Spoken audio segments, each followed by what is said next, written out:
Isang malaking sorpresa ang naganap sa Senado nang bumuto si Senator De La Rosa para mapalitan si Senator Zubiri bilang Senate President. Ayon kay Zubiri, hindi niya inaasahan ang ganitong hakbang mula sa kanyang kapwa-senador. Patuloy ang mga spekulasyon sa magiging epekto nito sa Senado at sa politika ng bansa.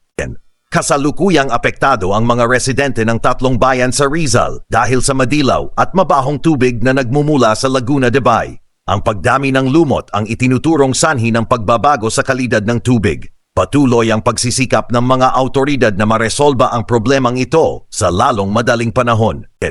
Umamin si Mayor Alice Guo na siya ay love child ng kanyang ama at kasambahay at pinalaki umano siya sa isang hog farm. Ayon kay Guo, matagal na niyang alam ang katotohanan ngunit ngayon lamang niya napiling ilahad ito sa publiko.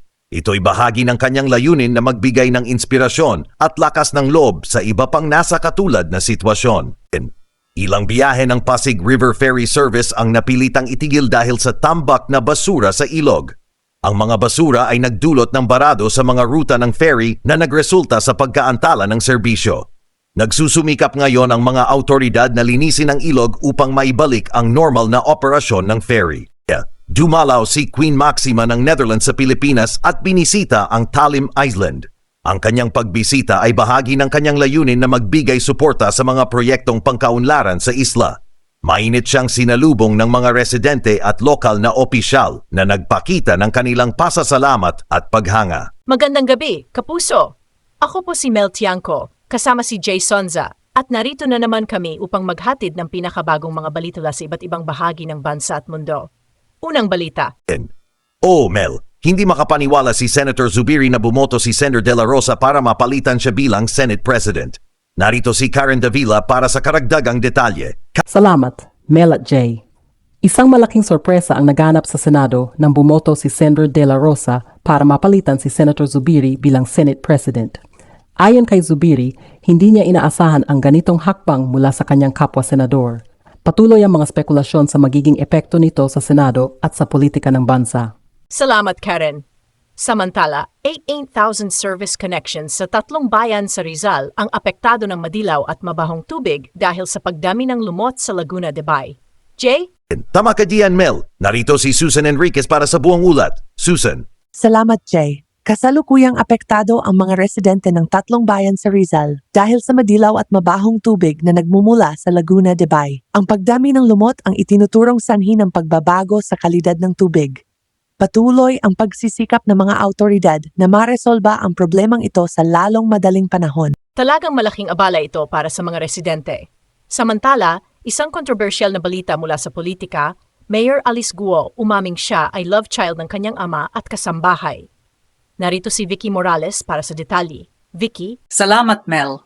Umamin si Mayor Alice Guo na siya ay love child ng kanyang ama at kasambahay at pinalaki umano siya sa isang hog farm.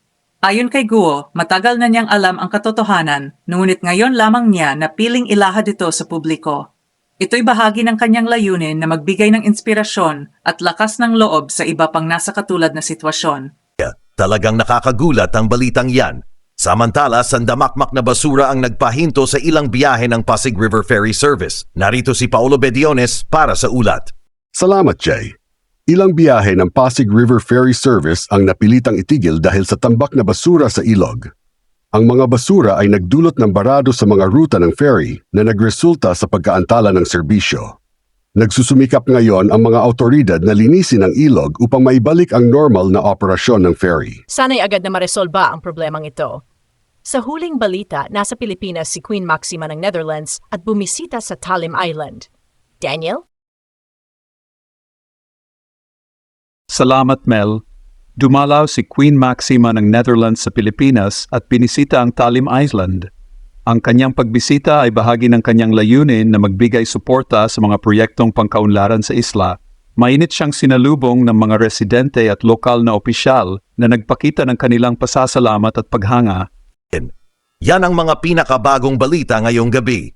Huwag kalimutan, mga kapuso, na mag-follow, mag-like, mag-share at mag-comment para sa iba pang mga balita at updates.